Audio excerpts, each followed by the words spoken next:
Hello friends, welcome to E learning classes. Friends, आज है 10 अगस्त 2020 और 10 अगस्त के जितने भी इंपॉर्टेंट क्वेश्चंस हैं सारे क्वेश्चंस को डिस्कस करेंगे इस वीडियो में। इसकी पीडीएफ आपको टेलीग्राम चैनल से मिल जाएगी। टेलीग्राम का लिंक मैं वीडियो के डिस्क्रिप्शन बॉक्स में डाल देता हूँ, वहाँ से जाकर आप टेलीग्राम ज्वाइन कर लें, चैनल सब्सक्राइब कर लें, जिससे कि सारी वीडियोज़ आपको मिलती रहें। चलो शुरुआत करते हैं आज के पहले क्वेश्चन से। दोस्तों, आज का पहला क्वेश्चन है, हाल ही में किस टेलीकॉम कंपनी ने इंटरनेट सर्विस आसान तरीके से चलाने के लिए अपना नया पोर्टल बुक माई फाइवर लॉन्च किया है। क्वेश्चन काफी इंपॉर्टेंट रहेगा। पहला ही क्वेश्चन नंबर पहले का आंसर है दोस्तों option number B, BSNL। BSNL ने इंटरनेट सर्विस आसान तरीके से चले इसके लिए एक नया पोर्टल शुरू किया है जिसका नाम है बुक माई फाइवर। क्या नाम है? बुक माई फाइवर। अब देखोगे इसके बारे में थोड़ी सी जानकारी देख लेते हैं। सबसे पहले BSNL के बारे में देखते हैं। BSNL की फुल फॉर्म होती है भारत संचार निगम लिमिटेड। ठीक है दोस्तों, ये इसका लोगो है। इसमें आगे दिया हुआ है इसकी स्थापना कब हुई थी। 1 अक्टूबर 2000 को इसकी स्थापना हुई थी। BSNL की हेडक्वार्टर इसका नई दिल्ली में है। इसके जो की पर्सन है वो इंपॉर्टेंट भी रहते हैं, पूछता है पेपर में। वो है प्रवीण कुमार पुरवार जो चेयरमैन और MD हैं इस टाइम पर BSNL के। अब देखो इसमें जैसे लिखा हुआ है कि BSNL ने लॉन्च किया बुक माई फाइवर पोर्टल। अब घर बैठे ही इंटरनेट कनेक्शन के लिए कर सकेंगे अप्लाई। तो ये ऐसे करके इसने ये किया है पोर्टल लॉन्च। आगे इसमें लिखा हुआ है BSNL ने लोगों तक आसानी से इंटरनेट सर्विस पहुंचाने के लिए बुक माई फाइवर पोर्टल लॉन्च किया है। इस पोर्टल की मदद से यूजर्स नए फाइबर कनेक्शन के लिए ऑनलाइन आवेदन कर सकते हैं। इसे सभी टेलीकॉम सर्किल्स में लॉन्च किया गया है। अगर आप भी फाइबर कनेक्शन लेने का प्लान कर रहे हैं तो इसके जरिए आसानी से अप्लाई कर सकते हैं। ओके दोस्तों, क्वेश्चन नंबर 2 पर आते हैं। क्वेश्चन नंबर 2 है, हाल ही में UPSC के नए अध्यक्ष कौन बने हैं। UPSC काफी इंपॉर्टेंट रहता है और इसके अध्यक्ष कौन है दोस्तों। इसके अध्यक्ष बने हैं Pradeep Kumar Joshi. Option number A, Pradeep Kumar Joshi को इसका अध्यक्ष बनाया गया है। अब देखो UPSC को हम UPSC की फुल फॉर्म होती है यूनियन पब्लिक सर्विस कमीशन। तो सबसे पहले इसी के बारे में जानकारी लेते हैं पूरी। जैसे देखोगे ये है प्रदीप कुमार जोशी, जिनको UPSC का चेयरमैन बनाया गया है। आगे देखोगे ये इसका एक एनवलम है यूनियन पब्लिक सर्विस कमीशन, जैसे लिखा हुआ है यहाँ पर। इसकी फॉर्म्ड हुआ था, स्थापना 1 अक्टूबर 1926 को हुई थी। हेडक्वार्टर इसका कहाँ पर है? नई दिल्ली में है। और इसके चेयर कमीशन एग्जीक्यूटिव, जैसे मैंने नाम लिया है, प्रदीप कुमार जोशी को बनाया गया है। तो इतनी इंफॉर्मेशन यहाँ से याद रखनी है आपको, काफी इंपॉर्टेंट है। क्वेश्चन नंबर 3 पर आते हैं दोस्तों। क्वेश्चन नंबर 3 है, 31 जुलाई को समाप्त सप्ताह के दौरान देश का विदेशी मुद्रा भंडार 11.9 अरब डॉलर से बढ़कर कितने अरब डॉलर हो गया है। तो क्वेश्चन नंबर 3 भी काफी इंपॉर्टेंट रहेगा दोस्तों आपके लिए। क्वेश्चन नंबर 3 पर देखते हैं। इसका सबसे पहले आंसर देख लेते हैं। दोस्तों इसका आंसर क्या है? तो क्वेश्चन नंबर 3 का आंसर है दोस्तों C, 534.5। जो देखोगे 11.9 अरब डॉलर से बढ़कर अरब विदेशी कितना हो गया है हमारा, वो हो गया है 534.5 अरब डॉलर हो चुका है। काफी इंपॉर्टेंट रहेगा, वेरी वेरी मोस्ट इंपॉर्टेंट की कैटेगरी में डाल लिया करो ऐसे क्वेश्चंस को। अब देख लेते हैं इसके बारे में जानकारी क्या है दोस्तों। जैसे लिखा हुआ है, देश का विदेशी मुद्रा भंडार 31 जुलाई को समाप्त सप्ताह के दौरान 11.94 अरब डॉलर की जोरदार वृद्धि के साथ 534.57 अरब डॉलर के रिकॉर्ड सर्वकालिक उच्च स्तर पर पहुंच गया है। भारतीय रिजर्व बैंक के ताजा आंकड़ों के अनुसार आंकड़ों में यह जानकारी दी गई है। तो काफी इंपॉर्टेंट है, इसको नोट कर लेना भाई पॉइंट को। ऐसे पॉइंट काफी पेपर में पूछे जाते हैं। देखोगे क्वेश्चन इसमें आगे भी काफी लिखा है। देखो विदेशी मुद्रा भंडार क्या है, मैंने इसकी एक आपके लिए डाल दिया, आप इसको पढ़ लेना कि विदेशी मुद्रा भंडार एक्चुअल में होता क्या है। ये आपके नॉलेज के लिए मैंने इसके अंदर डाल दिया, इसको एक बार पढ़ लेना ध्यान से आप लोग, रोक के वीडियो। आगे देखो क्वेश्चन नंबर 4 है दोस्तों, हाल ही में किस मीडिया सर्विस प्रोवाइडर ने भारत में अपना हिंदी यूजर इंटरफेस लॉन्च किया है। ये भी काफी इंपॉर्टेंट रहेगा दोस्तों कि भारत में हिंदी यूजर इंटरफेस लॉन्च किया गया है नेटफ्लिक्स के द्वारा।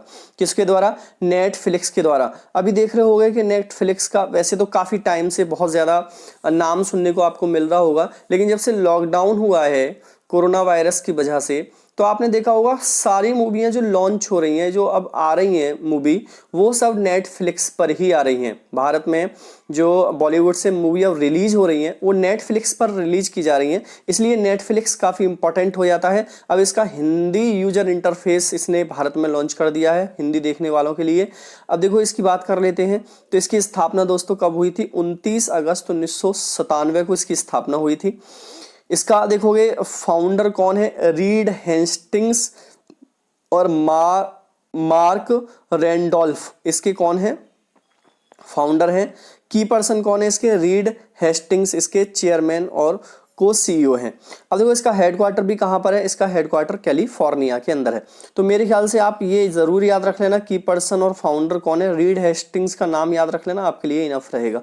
बहुत इंपॉर्टेंट है दोस्तों, काफी इंपॉर्टेंट है। क्वेश्चन नंबर देखोगे 5 है। हाल ही में फेसबुक के फाउंडर मार्क जुकरबर्ग कितने बिलियन डॉलर क्लब में शामिल हो गए हैं?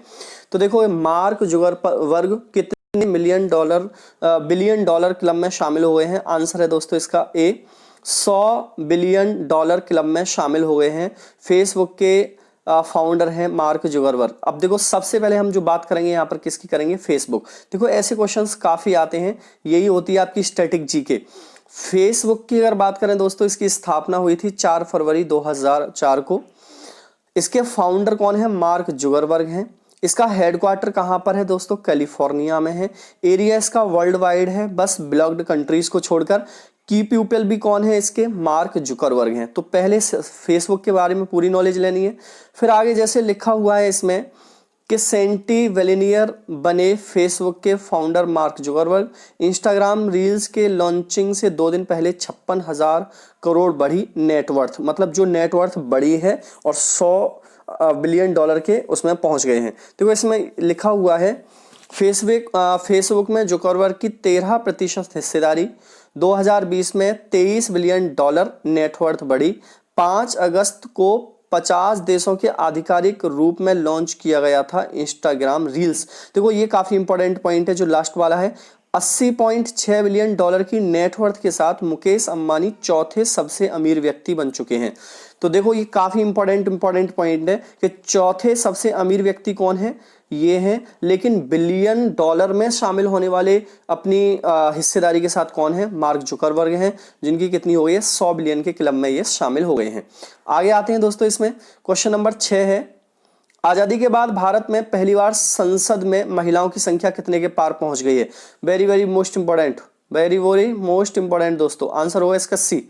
आंसर क्या है इसका? सी। 100 संख्या पहुंच चुकी है आजादी के बाद। 100 संख्या पहुंच चुकी है आजादी के बाद, और ये काफी इंपॉर्टेंट है दोस्तों। इसके बारे में दिखा देता हूं मैं आपको। जैसे लिखा हुआ है, संसद में महिलाओं का शतक। संसद में पहली बार महिला सदस्यों की संख्या 100 पार। लोकसभा में 78 और राज्यसभा में 25 महिलाएं। ठीक है, आगे इसमें और भी मैंने दिया है। देखो 17वीं लोकसभा के लिए देश में सबसे अधिक 78 महिलाएं सदस्य चुनकर भेजी थी। राज्यसभा और लोकसभा सचिवालय ऐसे कार्यक्रम की रूपरेखा बना रहे हैं ताकि इस शतकीय उपलब्धि का समारोह मना सकें। आगे इसमें लिखा हुआ है, संसद का आगामी मानसून सत्र इस बार विशेष होगा।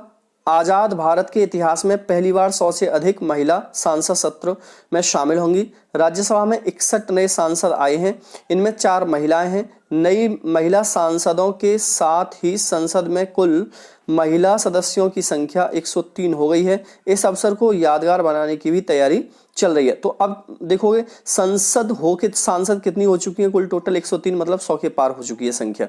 थोड़ा सा और इसमें, राज्यसभा में अब कुल 25 सदस्य हो चुकी हैं। राज्यसभा में 25 हैं और लोकसभा में 103 है। लोकसभा में 14.36% और राज्यसभा में 10% से अधिक महिला सदस्य हो गई हैं। लेकिन कुल महिला सांसदों में से 6 यानी 5.8% ही केंद्रीय मंत्रिमंडल में शामिल हैं। मतलब जो मंत्री बनाई गई हैं वो 5.8% ही हैं, जिनकी संख्या 6 है। लोकसभा में 1951 से 2019 तक लगातार महिलाओं की हिस्सेदारी बढ़ती रही है। मतलब कंटिन्यू जब भी इलेक्शन होता है महिलाएं बढ़ जाती हैं। अब देखो क्वेश्चन नंबर 7 है दोस्तों, 9 अगस्त को विश्व भर में कौन सा दिवस मनाया जाता है? तो आंसर होगा दोस्तों 7वें क्वेश्चन का कि 9 अगस्त को जो मनाया जाता है वो है विश्व आदिवासी दिवस। 9 अगस्त को विश्व आदिवासी दिवस के रूप में मनाया जाता है। ओके दोस्तों, क्वेश्चन नंबर नेक्स्ट है 8वां क्वेश्चन।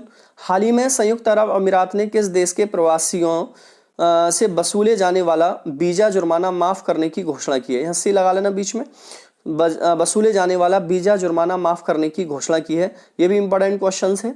आंसर होगा दोस्तों इसका ए, भारत।